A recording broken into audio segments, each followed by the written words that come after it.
오늘의 주요 뉴스입니다. 늦도일석 추석 연휴 첫날 서울역과 터미널 등 곳곳엔 고향을 찾는 시민들의 발길이 이어졌습니다. 오늘 하루 500만 대가 넘는 차량이 이동하면서 고속도로 곳곳은 정체가 이어졌습니다.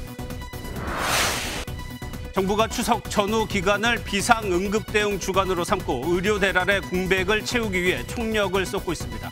대통령실은 비상체제에 들어갔고 여당은 여야 의정 협의체 가동을 위해 연휴에도 물밑으로 의료계 설득을 이어가고 있습니다. 오늘 아침 남해고속도로에서 고속버스가 가드레일과 중앙분리대를 들이받아 일부 승객이 유리창 밖으로 튀어나가는 등 22명이 크고 작은 부상을 입었습니다. 대전에선 승용차가 차량 2대를 잇따라 추돌하고 인도로 돌진하는 일이 발생했습니다. 프란치스코 교황이 미국 민주당 대선 후보인 카멀라 해리스 부통령과 트럼프 전 대통령을 모두 비판했습니다. 해리스 부통령의 낙태권 수호 주장과 트럼프 전 대통령의 반이민 정책은 모두 생명을 중시하지 않는다며 차악을 선택하라고 말했습니다. 여러분 안녕하십니까. 닷새간의 추석 연휴가 시작됐습니다. 아침부터 역과 터미널에는 고향으로 가는 사람들로 붐볐습니다. 그래도 가는 길에는 설렘이 묻어 있죠. 추석 연휴 첫날 표정을 정치훈 기자가 담았습니다. 고속버스 터미널은 온종일 귀성객으로 붐볐습니다. 여행 가방과 선물을 든 손에는 설렘이 묻어납니다. 영상통화 속 할아버지는 빨리 손주를 보고 싶은 마음에 애가 탑니다. 가족분들도 다 오랜만에 만나는 거라서 굉장히 반갑게 마음으로.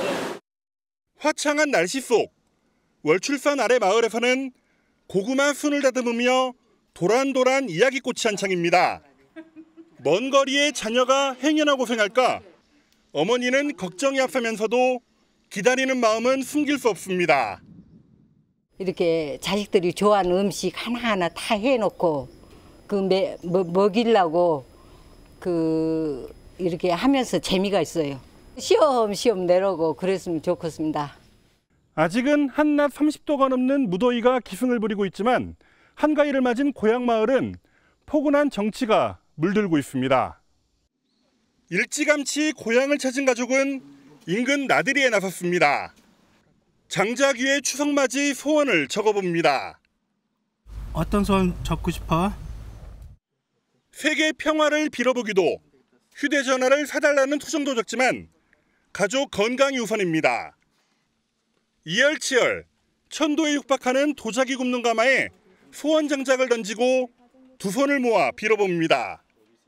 더운데도 그게 또 잘 오셔가지고 소원이 또 적었는데 잘 이루어지면은 또 좋은 거니까. 한가위를 맞은 고향 마을은 넉넉한 마음을 준비해놓고 기다리고 있습니다. MBN 뉴스 정춘입니다. 아직 고향에 못 간 분들도 많을 것 같습니다. 다행히 고속도로 정체는 심하지 않다고 하는데 현장 연결해서 들어보도록 하겠습니다. 최민성 기자 귀성길 상황 전해주시죠. 네, 저는 지금 경부고속도로 서울요금소에 나와 있습니다. 아침부터 이른 오후까지 귀성 차량으로 전국 곳곳의 고속도로가 혼잡했지만 지금은 제 뒤에 보이시는 것처럼 정체가 풀렸다고 볼 수 있을 정도로 통행이 원활한 상태입니다. 그래도 짧지 않은 귀성길이기 때문에 요금소 인근 만남의 광장에서 잠시 쉬어가는 가족도 있었습니다. 먼 길 운전을 해야 되기 때문에 잠시 쉬면서 내려가려고 잠시 들렸습니다. 오후 7시 기준으로 서울에서 부산까지는 4시간 10분, 서울에서 광주까지는 3시간 20분, 대전까지는 1시간 30분 정도 걸릴 것으로 보여 어제보단 수월한 귀경길이 되겠습니다. 다만 천안이나 청주 일대를 지나는 논산 천안 고속도로에서 조금 정체를 빚겠습니다. 이곳 서울요금소에 오기 전에 서울역도 살펴봤는데요. 서울역은 귀성객뿐만 아니라 역귀성 인파까지 몰리며 대합실이 북적였습니다. 부산에 저희 할아버지, 할머니, 외할아버지, 외할머니 살고 계셔가지고 가고 있습니다. 가족들이랑 같이 가니까도 기분이 좋아요. 강릉 포남동에서 서울 왔어요. 누구로 오셨나요? 막내 동생요. 같이 여행 가릴라요. 주말까지 더해 닷새간 이어지는 황금 연휴에 다들 들뜬 분위기입니다. 지금까지 경부고속도로 서울요금소에서 전해드렸습니다. 명절 연휴 때면 버스 전용 차로로 얌체 운행하는 사람들이 꼭 있습니다. 차 안에 인원수 확인이 어려울 것처럼 보이지만 적발이 가능합니다. 위반 차량을 어떻게 잡아내는지 김순철 기자가 보도합니다. 경기 남부경찰청 소속 헬기 참수리가 하늘로 날아오른 뒤 교통단속에 나섰습니다. 120배 줌이 가능한 카메라가 장착됐는데 600m 상공에서 작은 글씨도 식별할 수 있습니다. 헬기와 아베 순찰차 합동으로 지금 일체 합동 단속을 실시하겠습니다. 불과 10여 분 만에 버스 전용차로 위반 차량들이 헬기 내의 모니터에 포착됩니다. 지령을 받은 암행 순찰차가 빠른 속도로 단속에 나섰는데 차량에는 단 4명뿐이었습니다. 뒤에도 창문 한 번만 내려주세요. 6명 안 되셨죠? 나오세요. 단속 대상임을 알고도 버젓이 운전하는 이들도 있었습니다. 버스 전용 차로를 이용하면 안 되는 거 모르셨나요? 알고 있었어요. 빨리가 없었어요. 비슷한 시각 경찰은 음주 단속에도 나섰습니다. 한 남성이 긴장한 듯 차량에서 내려 안내에 따라 음주 측정을 합니다. 지고 불어보세요. 더 0.096 1년간 면허 취소 수치 나오셨고요. 또 다른 운전자는 경찰과 실랑이를 벌이기도 합니다. 보세요. 더. 네, 그만. 네, 0.045 면허 정지예요, 선생님. 아니, 어제 먹었는데 수고했다 갈게요. 아니, 그건 안 되세요. 네.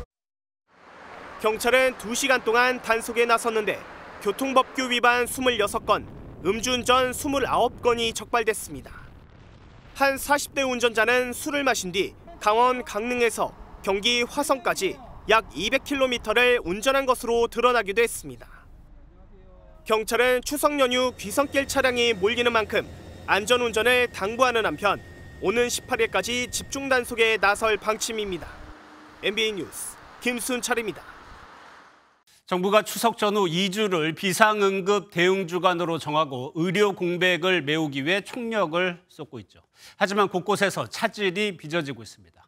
의사가 없거나 부족해서 문만 열어놓고 제대로 진료가 안 되는 곳이 적지 않습니다.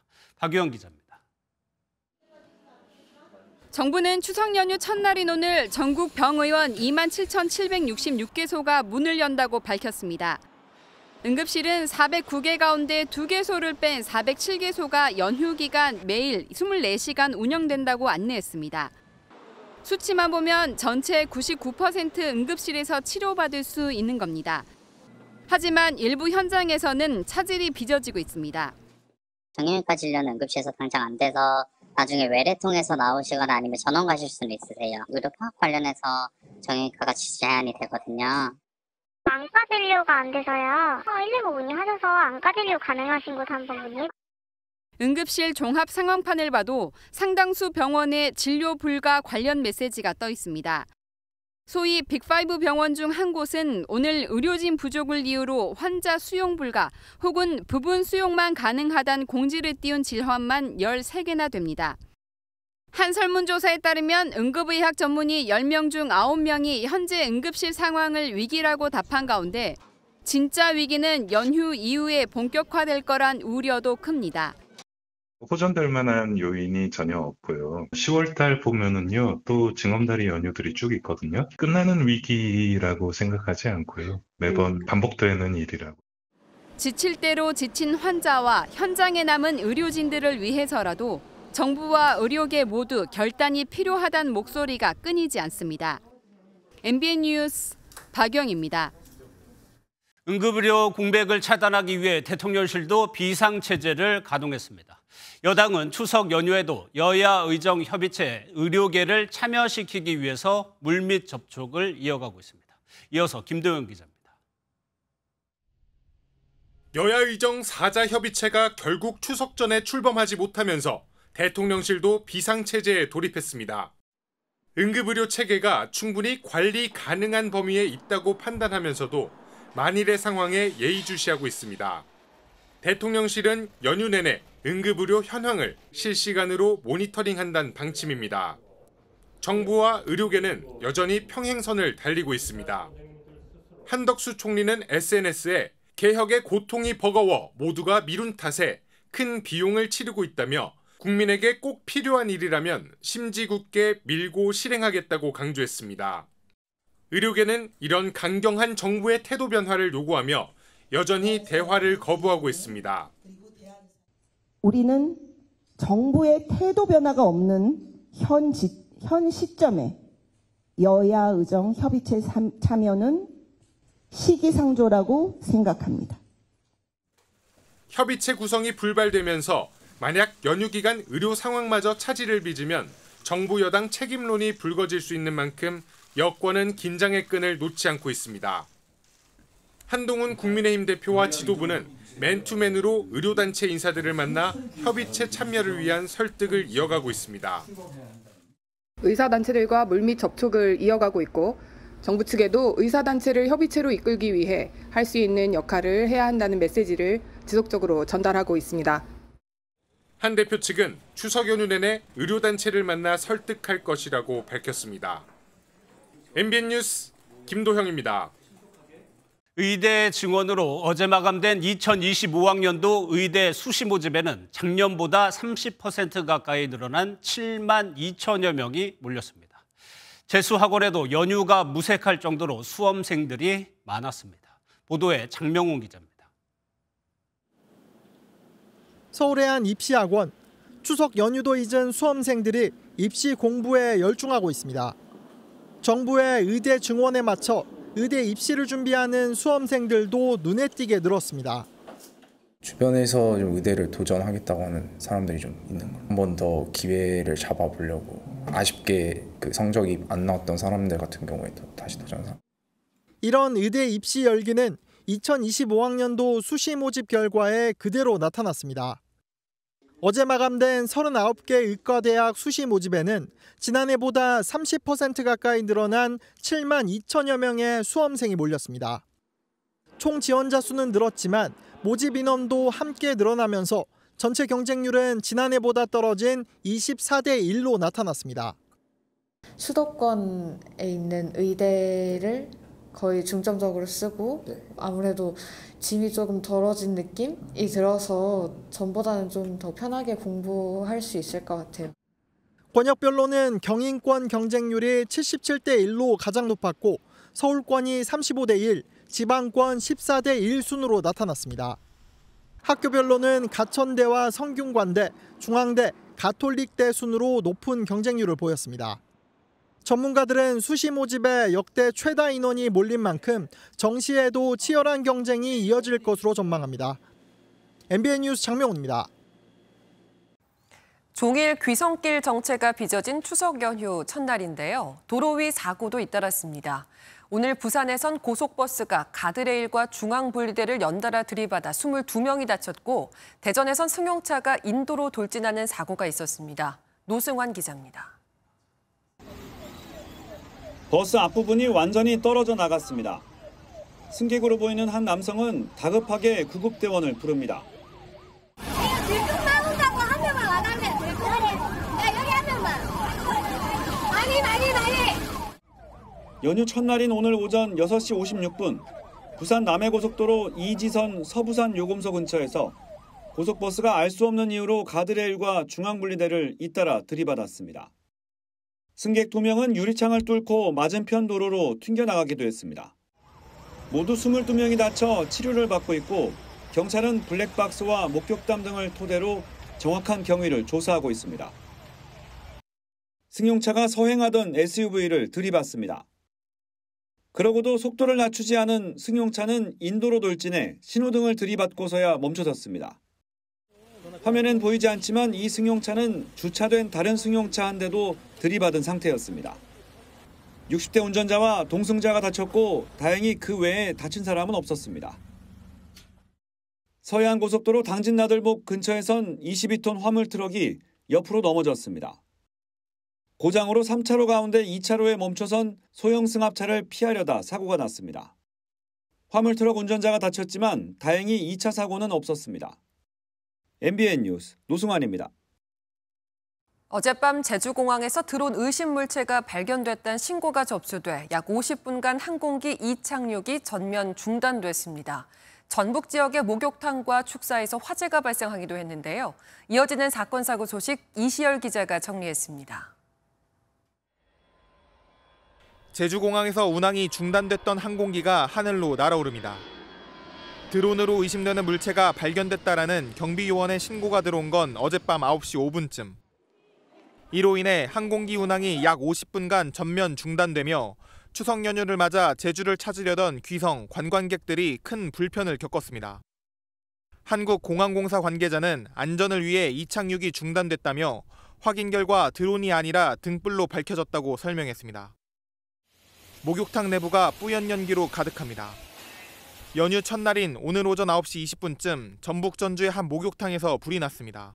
소방벨도 울리고 뭐 그랬던 것 같아요. 그냥 확인해 보니까 이제 천장에서 환풍기 그쪽에서 이제 불이 보였다. 당시 목욕탕을 이용하고 있던 손님 60명이 긴급 대피했는데 인명 피해는 발생하지 않았습니다. 비슷한 시간 전북 장수군의 한 축사에서도 불이 나 약 1시간 만에 꺼졌습니다. 인명 피해는 없었지만 이 불로 약 3,600만 원의 재산 피해가 발생했습니다. 소방당국은 전기적 요인으로 불이 발생한 것으로 추정하고 있는데 정확한 화재 원인을 조사 중입니다. 오늘 아침 6시 15분쯤에는 만취 상태로 운전하던 LG 트윈스 소속 야구선수 이상영 씨와 동승자 이미듬 씨가 경찰에 입건됐습니다. 이 씨 등은 경기 성남 중원구의 한 터널 앞 도로에서 앞차량 뒷범퍼를 충격했는데 피해 차주가 경찰에 신고하며 덜미가 잡혔습니다. LG 트윈스는 사과문을 내고 선수단 관리에 대한 책임을 깊게 통감한다며 KBO의 징계 결과를 겸허히 수용하겠다고 밝혔습니다. MBN 뉴스 이시열입니다. 넷플릭스 최고 히트작인 오징어 게임이 표절 시비에 휘말렸습니다. 인도의 한 영화 감독이 오징어 게임이 자신의 영화 럭을 베꼈다며 소송을 낸 건데요. 넷플릭스는 근거 없는 주장이라고 일축했습니다. 정주영 기자입니다. 456명의 참가자가 상금 61억 원을 놓고 목숨을 건 경쟁을 벌이는 오징어 게임입니다. 2021년 9월 공개 직후 46일 연속 넷플릭스 TV쇼 부문 전 세계 1위에 올랐습니다. 미국 방송계 최고 권위의 시상식인 에미상에서 감독상과 나무주연상 등 6관왕도 달성했습니다. 대한민국에서 보고 계실 국민 여러분들과 친구, 가족, 그리고 소중한 저희 팬들과 이 기쁨을 나누겠습니다. 그런데 인도의 한 영화 감독이 오징어 게임이 2009년 자신의 영화 럭을 노골적으로 표절했다며 넷플릭스를 상대로 미국 뉴욕 연방법원에 소송을 냈습니다. 소암샤 감독은 럭은 절망적이고 빚진 사람들이 돈을 따려고 경쟁 게임에 참여하는 이야기라며 오징어 게임의 줄거리와 캐릭터 등이 놀라울 정도로 비슷하다고 주장했습니다. 넷플릭스는 근거 없는 주장이라고 했습니다. 오징어 게임은 황동혁 감독이 집필하고 창작한 작품으로 우리는 이 사안을 강력하게 방어할 것이라고 밝혔습니다. 생존 포맷 같은 경우에는 워낙 이제 많이 일반화되다 보니까 이제 저작권으로 이제 제기한다 하더라도 그게 표절 여부를 이제 인정하기가 쉽지 않은 측면이 있고요. 오징어 게임 속편인 시즌2는 12월 말에 공개될 예정입니다. MBN 뉴스 정주영입니다. 일론 머스크의 말이 현실이 됐습니다. 파리올림픽 사격 은메달리스트 김혜지 선수를 보고 액션 영화에 나와야 한다고 말했던 게 실제로 성사된 건데요. 김혜지 선수는 인도의 유명 배우와 함께 킬러 역할로 캐스팅돼 첫 연기를 선보입니다. 김태영 기자입니다. 인도의 글로벌 스타 아누시카 센이 사격 자세를 잡자 김혜지 선수가 등장해 자세를 고쳐줍니다. 만족스럽다는 듯 서로 눈빛을 교환한 두 여성. 나란히 걷더니 등을 맞대고 같이 화면을 향해 총구를 겨눕니다. 김혜지 선수가 영화 아시아의 쇼폼 시리즈 크러쉬의 킬러 역할로 인도 배우와 동반 캐스팅됐습니다. 이 작품은 미국과 아시아 7개국 이상 다국적 스타들이 출동해 인종차별에 대한 이야기를 다룹니다. 김혜지 선수가 올림픽 메달을 딴 뒤 다른 경기에서 무심한 듯 총을 내려놓는 표정이 화제가 되자 일론 머스크가 영화에 캐스팅해야 한다고 찬사를 보낸 게 현실로 이뤄진 겁니다. 일론 머스크님한테 일단은 사격을 많이 알려주신 것 같아서 너무 감사드리고요. 당초 김혜지 선수는 영화 출연에 선을 그었지만 사격에 대한 관심을 호소하기 위해 지난달부터 연기에 도전하고 있습니다. 김혜지 선수는 소속사를 통해 세계적인 배우들과 함께 매력적인 킬러 역할의 배우로서 첫 선을 보이는 게 떨리지만 기쁘다고 소감을 밝혔습니다. MBN 뉴스 김태형입니다. 북한의 여러 가지 도발 중 핵실험은 국제사회, 특히 미국에 보내는 가장 강력한 메시지입니다. 그리고 미국은 지금 대선을 채 2달도 안 남겨놓은 민감한 시기고요. 해리스와 트럼프는 며칠 전 TV 토론에서 공식 질문에 포함되지도 않은 북한 문제, 정확히는 김정은 위원장을 두고 설전을 벌였습니다. 북한의 우라늄 농축시설 공개가 미국의 이런 상황을 비집고 들어가 무언가 노림수가 있는 행보로 보는 이유입니다. 미 백악관은 이것이 정찰 자산을 한반도에 더 많이 투입한 이유라고 밝혔습니다. 이미 알고 있었을 뿐만 아니라 그래서 바이든 대통령이 동맹과의 네트워크 활성화에 나선 것이라고 설명했습니다. 반면 트럼프 전 대통령은 전화 한 통이면 해결할 수 있다고 다른 해법을 내놨습니다. 먼저 김태희 기자가 보도합니다. 미국 백악관은 북한의 핵 야망을 지속해서 모니터하고 있다고 밝혔습니다. 북한의 고농축 우라늄 제조 시설을 이미 인지하고 있었다는 겁니다. 다만 언제부터 알고 있었는지에 대해선 정보 사항이라며 말을 아꼈습니다. He has devoted more, in particular, intelligence, surveillance, and reconnaissance assets, prioritizing those for the area on and around the Korean Peninsula. 전문가들은 북한의 농축시설 공개를 미 대선에 영향을 미치려는 시도로 분석합니다. 특히 조 바이든 정부의 대북 억지 정책이 실패했다는 사실을 부각하면서 향후 협상력을 높이기 위해서입니다. 자신들의 핵무기 고도화는 더 이상 되돌이키기 어렵다. 나를 빨리 핵협상 지위를 인정해라. 핵보유국으로서의 정치적으로 승인해라. 이런 가운데 도널드 트럼프 미국 전 대통령은 자신의 전화 한 통이면 대부분의 문제를 해결할 수 있다고 자신했습니다. 직접 만나야 할 수 있다고도 했는데 정상 외교를 통해 외교 안보 문제를 해결하겠다는 의지로 풀이됩니다. 북한이 미 대선 개입을 노고로 한 만큼 탄도미사일 발사나 핵실험 등 추가 도발 가능성이 크다는 전망도 나옵니다. MBN 뉴스 김태희입니다.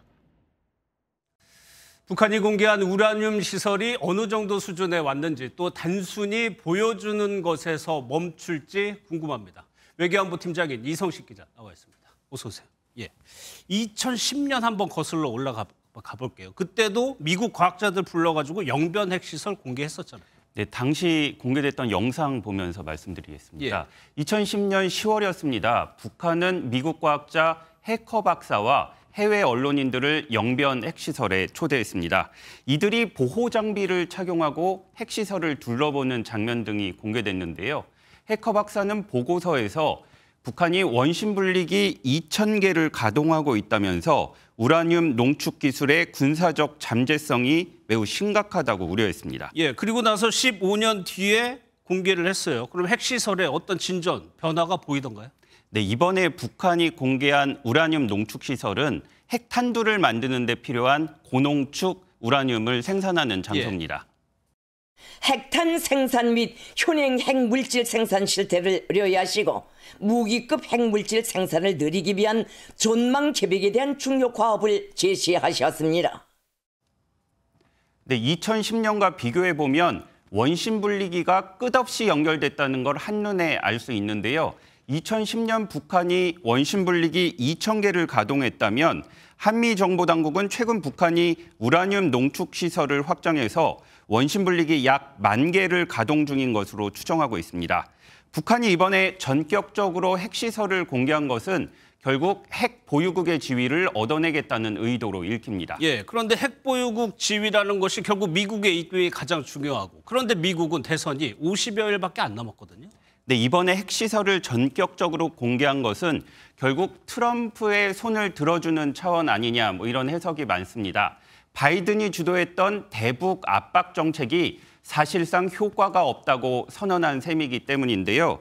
최근 열린 미국 대선 토론회에서도 북한 이슈를 놓고 공방이 뜨거웠습니다.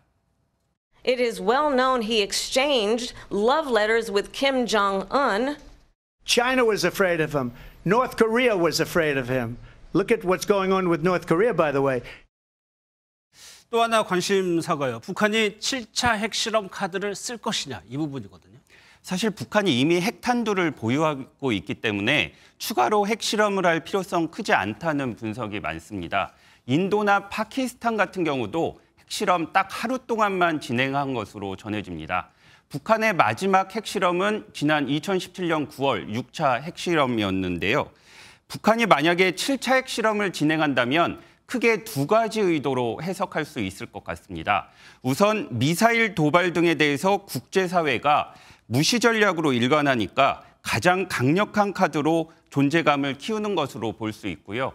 또 기술적으로 보면 소형화, 경량화된 전술핵의 실험이 필요하다는 분석입니다. 예, 그런데 북한은 이미 지난해 이 핵탄두 화산 31이라고 하는 핵탄두를 공개를 네, 했어요. 예. 그럼 이 핵탄두의 성능을 검증할 가능성이 있다는 건가요? 네, 그렇습니다. 화산 31이라고 북한이 명명한 핵탄두의 직경은 대략 50cm입니다. 포탄 직경이 600mm인 초대형 방사포에 넣을 수 있다는 거죠. 국정원은 이례적으로 북한의 핵무기 소형화 기술이 상당 수준에 도달한 것으로 파악하고 있다는 공식 입장을 내놨습니다. 다만 전술핵은 고도의 기술력이 필요합니다. 그렇기 때문에 중국도 갖고 있지 않은 것으로 전해지는데요. 북한이 정말 그러한 기술을 보유했는지 의구심을 제기하면서 쉽게 추가 핵실험을 진행하지 못할 것이라는 전문가 의견도 있었습니다. 알겠습니다. 잘 들었습니다. 이성식 기자였습니다. 뜨거운 불 앞에서 기름 냄새 맡으며 만드는 명절 음식. 올해는 날도 더워서 더 고생스러울 것 같은데요. 힘들다고 잠깐 자리를 비우거나 방심하는 건 금물입니다. 명절 기간 화재의 36%가 주택에서 발생한 것으로 나타났는데요. 혹시라도 조리 중 불이 나면 어떻게 대처해야 하는지 이상엽 기자가 취재했습니다. 프라이팬에 조리용 기름을 붓고 불을 켠 뒤 10분가량 내버려뒀습니다. 온도가 섭씨 300도를 넘어서자 프라이팬에서 연기가 피어오르기 시작합니다. 잠시 후 섭씨 400도쯤 됐을 땐 순식간에 불이 붙더니 눈 깜짝할 사이 거센 불기둥으로 바뀌어 활활 타오릅니다. 기름에 불이 붙었다고 당황해서 물을 부으면 오히려 불이 번질 수 있습니다.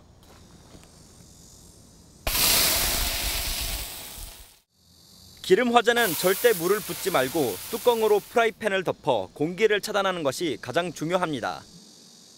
뚜껑이 안 보이면 팬을 덮을 만한 크기의 도마나 판을 이용하면 됩니다. 불이 붙을 만한 물건은 발화 지점에서 떨어뜨려 놓아야 화재가 번지는 걸 막을 수 있습니다. 평소보다 장만하는 음식이 많은 명절 연휴 기간에는 화재의 36%가 주택에서 발생했으며 요리 중 부주의로 발생한 비율도 28.4%나 됩니다.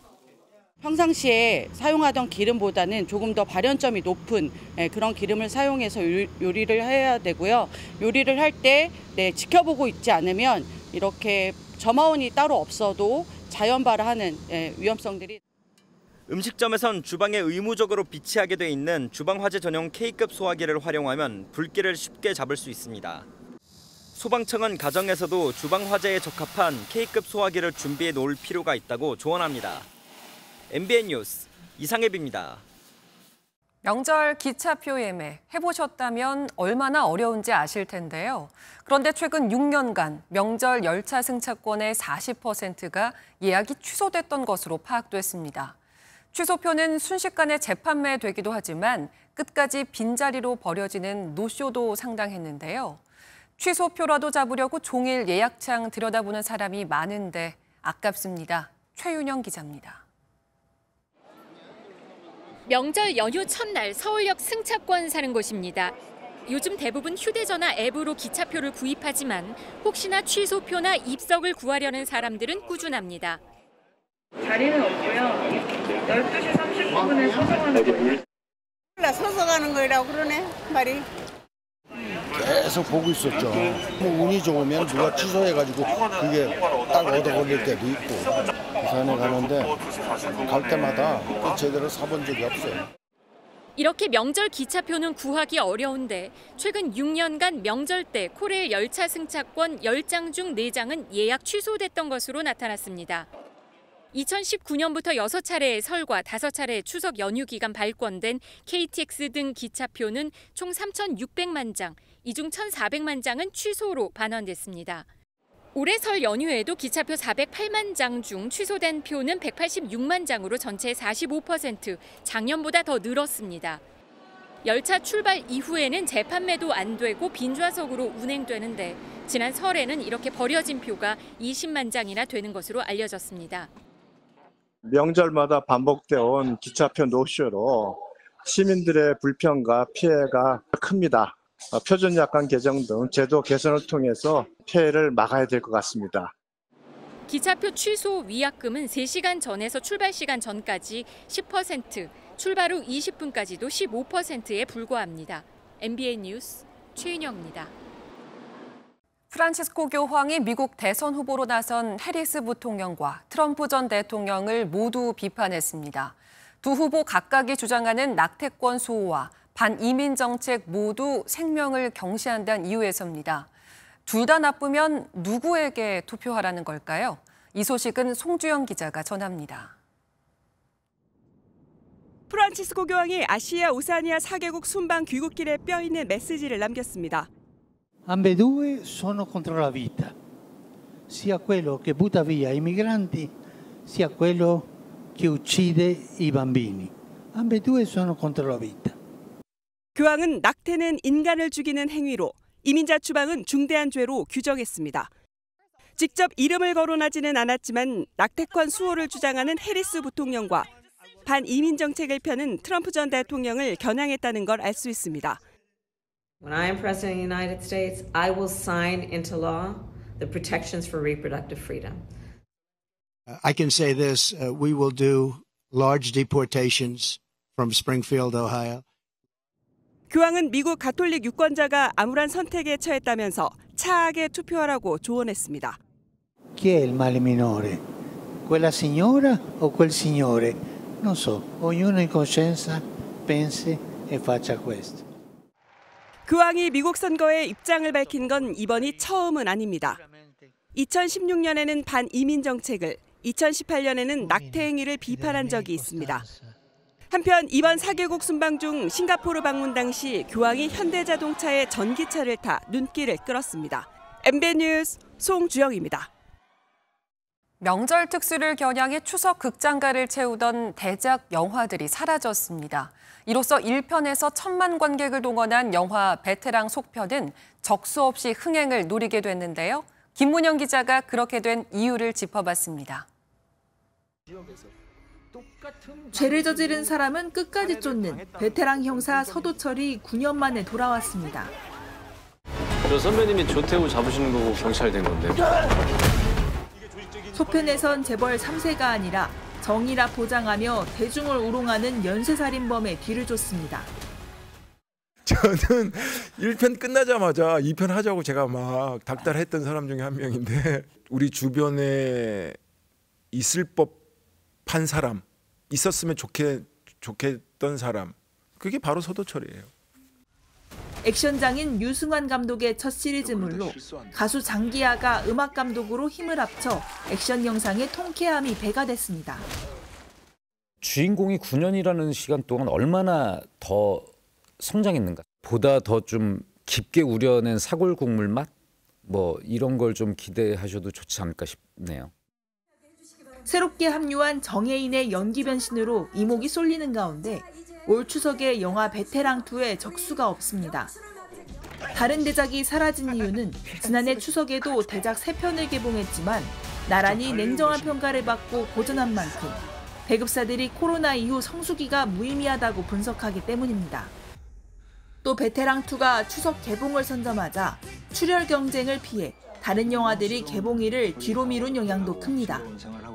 연휴 기간 독점에 성공한 베테랑2가 전편에 이어 흥행에 성공할지 영화계에 관심이 쏠리고 있습니다.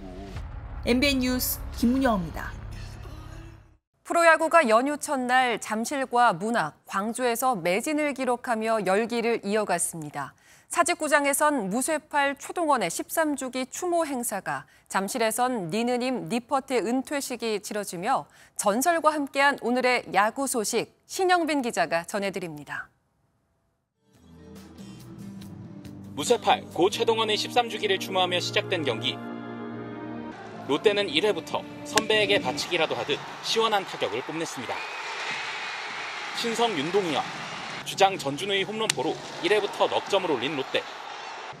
4회 6점을 내며 또 한 번 비기닝을 만들더니 경기 후반 하나의 거센 추격을 뿌리치며 신낮 같은 가을 야구 희망을 이어갔습니다. 잠실에선 역대 최고의 외국인 투수 니퍼트가 작별을 고했습니다. 외국인 선수로는 최초로 은퇴식을 열게 된 영원한 에이스 니느님을 보기 위해 두산 팬들은 늦더위에도 줄서기를 마다하지 않았습니다. 니퍼트와 두산 야구를 보러 다니면서 제가 좀 많이 밝아졌고, 한 사람을 이렇게 응원할 수가 있구나라는 거를 제 스스로도 많이 느꼈고, 두산에 와줘서 너무 고맙습니다. 감사합니다. 사랑해요. After my first season with Doosan, I just wanted to retire with Doosan. I mean, that was my goal and that was my dream. So, I mean, today it's kind of like a dream come true. This will be the last official KBO uniform that I wear. 경기 전 사인회로 팬들을 만난 니퍼트는 영혼의 파트너 양의지와 함께 멋진 시구를 선보이는가 하면 1회 초 두산의 수비가 끝난 뒤 자신의 상징과도 같은 선수단과의 하이파이브를 재현하며 뜨거운 한호를 받았습니다. 1000만 관중 달성을 코앞에 둔 프로야구는 추석 연휴 첫날에도 전설들과 함께 뜨거운 야구 열기를 이어갔습니다. MBN 뉴스 신영빈입니다. 연휴 첫날인 오늘도 곳곳에 비나 소나기가 오락가락 이어지고 있습니다. 오늘 밤까지 중부지방에는 비가, 영남지방에는 소나기가 더 내리겠습니다. 내일도 전국적으로 한때 5에서 60mm의 소나기가 오겠고요. 동해안과 제주를 중심으로는 모레까지 비가 내릴 텐데요. 특히 제주 산지와 영남 해안가에는 100mm가 넘는 많은 비가 예상됩니다. 연휴 마지막 날까지 하늘에는 구름이 다소 끼는 가운데 전국 곳곳에는 소나기가 자주 내리겠습니다. 그래도 추석 당일 밤에는 구름 사이로 보름달을 볼 수 있겠습니다. 한편 경기 남부와 충청, 남부지방에는 폭염특보가 발효 중입니다. 이들 지역은 연휴 동안 한낮의 체감온도가 33도 안팎까지 오르겠습니다. 오늘 밤 사이에도 도심과 해안가 곳곳에서는 열대야가 나타나겠고요. 내일 중부지방 낮 기온은 서울 31도, 대전 33도, 남부지방도 한낮에 전주 35도, 광주 33도, 부산은 31도까지 오르겠습니다. 다음 주 후반부터는 기온이 점차 낮아지겠습니다. 날씨였습니다. 열대야 속에 보름달을 보게 된 무더운 추석입니다. 건강하고 행복한 연휴 보내시길 바라며 뉴스센터 마칩니다. 고맙습니다.